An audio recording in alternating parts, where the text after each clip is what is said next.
Right, hasil dari John Boss. Balik lagi ke waktu belajar John Boss. Kita akan balik ke segmen baca buku bareng kenali watak agar jiwa tenang, yang bisa kalian beli harga 150.000 ke 082135235840. Karena hari ini kita akan melanjutkan ke cerita Karena Plegimoku Pintu Surgaku oleh Miss Chubby. Oke, kita bisa lihat orang ini pasti gendut.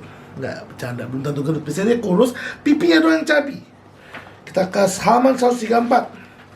Kemarin adalah salah satu chapter terbaik. Apakah chapter ini bisa mengalahkan chapter sebelumnya? I think not, tapi pasti menarik juga. Oke. Karena Plegimoku Pintu Surgaku oleh Miss Chubby. Pada tanggal 15 Desember 2018, aku dipinang oleh orang yang sudah aku kenal semenjak di bangku kuliah. Siap. Beliau yang aku pilih sendiri sebagai salah satu jembatanku untuk menggapai surganya. Buset, dilangkahin dong ya. Kalau dia dipilih sebagai jembatan, dia suruh ada genangan, suruh tiduran, diinjek. Gue gak ngerti sama metafora jembatanku. Lo injek kan jembatan? Gimana sih? Lanjut. Selama 1 tahun nikah, kami fokus untuk menata kehidupan benar-benar dari nol. Kami yang benar-benar miskin akan ilmu agama, betapa tersyok-syoknya dalam mengarungi rumah tangga yang bagaikan roller coaster ini. Seru dong rumah tangganya. Gue juga heran sama metafora roller coaster. Naik turun. Nggak semua roller coaster naik turun, bros. Ada yang naik aja terus turun aja gitu ya. Dan ada juga yang muter-muter. Dan roller coaster itu seru, memacu adrenalin. Mungkin maksudnya hidup mereka memacu adrenalin ya. Tak jarang kami sering berselisih paham, terutama dalam hal berkomunikasi. Nah ini ya, memacu adrenalin nih. Aku yang dilahirkan di tengah keluarga yang sering sekali cepat-ceplos dalam berucap, ingin selalu mengkomunikasikan saya langsung apa yang membuat tidak nyaman. Sangat berbeda 360 degrees, 360 derajat dengan beliau yang sangat pendiam dan tak ambil pusing ketika ada konflik di antara kita. Suaminya orang damai sama orang melo nih ya, jadi Plegi Melo ya kemungkinan. Makanya judulnya Plegimoku Pintu Surgaku. Artinya Plegimonya ini suaminya ya. Oke. Belum lagi aku merasa sikap kami yang benar-benar berbeda. Aku yang ingin serba cepat dan teratur, beliau sangat lambat, serasa tak ada gerak. Cepat dan teratur, Koremo ya. Koremo lawan Plegimo. Oke. Menangis dan menangis yang bisa aku lakukan tanpa tahu bagaimana solusinya. Kenapa yang nangis yang kole? Nyerah gitu, suaminya gak bisa gerak. Meski tahun kedua pernikahan, tidak terasa kami menghabiskan waktu seperti terlewat begitu saja. Aku yang hanya fokus dalam ketidaknyamananku, dan beliau juga fokus dengan apapun yang beliau kerjakan, membuat 1 tahun yang lalu serasa begitu berat. Bedanya di awal tahun kedua ini aku mulai mengenal apa itu majelis ilmu. Oke, dia mulai ikut kayak ya perkumpulan-perkumpulan untuk saling mengkaji ilmu ya. Perlahan aku mulai tahu bagaimana kedudukanku sebagai seorang istri. Sedikit demi sedikit aku mulai paham bagaimana kewajibanku. Aku mulai tahu bahwa suamiku adalah salah satu ridho Allah untukku ya. Kayak kadang-kadang kita udah milih dia ya, kita harus ya, menurut gue kalau kita udah milih kita harus coba untuk sekuat naga mempertahankannya. Kecuali kalau yang udah gak bisa banget. Namun seiring berjalannya waktu, terkadang aku masih bingung kenapa aku sudah melakukan semaksimal mungkin yang Allah perintahkan, tapi suamiku masih belum berubah. Beliau masih susah dalam hal berkomunikasi. Orang Plegi ya, kayak cowok Plegi, kerja pulang, kalau bisa tidur. Aku merasa kami masih belum bisa selaras dalam menjalani rumah tangga ini. Aku yang dalam kegaulanku sendiri akhirnya sudah tidak mampu memendam berbagai pertanyaan yang tanpa jawaban ini. Oke, jadi kayak si istri coba untuk kayak ngobrol ya, nanya-nanya, tapi nggak pernah dijawab karena dia mungkin belum tahu kalau cowok malam-malam udah nggak bisa ngomong, bisu.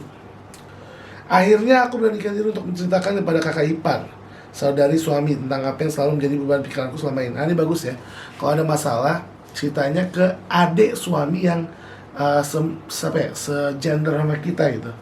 Kayak kalau gue, misalnya gue ntar ada masalah sama istri gue bakal cari kakak cowok dari istri gue gitu untuk ngobrol. Jadi bukan ke keluarga kita, tapi keluarga mereka gitu. Jadi gak ngomongin pasangan kita sama keluarga kita, tapi sama keluarga mereka sendiri. Diawali dari sini, akhirnya aku mulai mengenal ilmu baru tentang neuroscience. Mengenal bagaimana otak laki-laki, mengenal bagaimana menyikapi laki-laki, dan banyak lagi yang lainnya. Akhirnya dia udah belajar tentang otak pria dan wanita.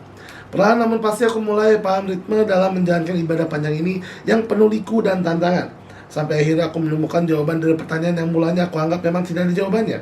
Watak. Ternyata yang membuat aku selama ini selalu dihantui ketidaknyamanan, selalu overthinking yang tidak terkendali, yang membuat aku merasa tidak pernah bisa menyatu dengan suami. Sekarang akhirnya aku menyadari bahwa Allah memang sudah menjodohkan aku dengan beliau. Salah satunya adalah karena watak kita yang berbeda. Aku yang berkata ceplos-ceplos, Allah menyiapkan beliau yang mendiam. Aku yang sering terburu-buru, Allah ciptakan beliau yang santai. Aku yang kaku, Allah telah mendampingkan beliau yang dinamis. Oke. Aku yang kaku, beliau dinamis. Sebenarnya kan dua-duanya kaku, tapi mungkin dia nggak dinamis. Mungkin si Colemelo ini kaku, si Playgimelo lebih santai, bukan dinamis ya. Playgimelo kan nggak ada dinamis-dinamisnya. Oh, ini cuman kayak vocab things. Masya Allah, tabarakallah, aku baru menyadari hal itu bahwa memang aku yang berwatak Colemelo sudah diciptakan untuk dia yang berwatak Playgimelo agar senantiasa menuntutku memasuki salah satu pintu surganya. Amin ya rabbal alamin ya. Jadi emang tips untuk pasangan Colemelo yang ketemu Playgimelo adalah sabar. Kalian ketemu orang Playgimelo yang pemalas, gak mau gerak, itu biar kalian sabar, belajar sabar.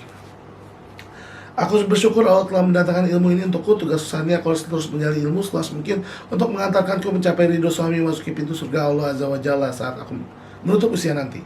Hikmah dari semua ini adalah cintai dan berdamailah dengan perbedaan yang ada pada pasangan. Ya, karena dengan perbedaan itu akan untuk kita menjadi sebuah puzzle yang akan terikat, kuat, dan harmonis. Menjadikan kita soulmate yang sejati di dunia maupun di akhirat. Amin ya rabbal alamin. Ya, soulmate pasti berbeda. Ada garpu, ada sendok, ya kan. Kalian nggak bisa makan dua-duanya pakai sendok sama sendok dua-duanya. Kalian mau ngapain? Mau jadiin tameng? Biar saya penulis Miss Chabi, aku sudah wanita berusia 29 tahun. Aku sudah menjadi 29 tahun ya. Seorang istri yang masih menunjukkan hadirnya buah hati saat amin. Ayo kita doain Miss Chabi untuk dapat buah hati secepatnya. Mungkin di tahun ini udah dapat buah hati, artinya semoga tambah sehat. Saat ini aku tinggal dengan suami di Tangerang. Terima kasih untuk Bu Aisyah dan tim buat tuh ya, telah memberikan ilmu yang sungguh sangat bermanfaat. Jujur ini pertama kali aku mencoba menulis. Semoga tulisanku dapat juga menjadi wasilah untuk siapapun yang membaca, dan mohon doa agar kami segera dapat iklan buah hati, amin. Kita doain. Kalau belum dapat, semoga cepat dapat, dan kalau udah semoga sehat, karena ini kayak udah buku yang 2 tahun, oh enggak, 1 tahun. Oh, ya 1 tahun. Lalu buku ini ternyata baru setahun ya. Gue ngerasa kayak udah lama banget. Oke, jadi Bros, thank you for watching. Itu aja untuk part 2 berapa? 23. Ya. Thank you for watching, Bros. Amat, Bros. Let's go.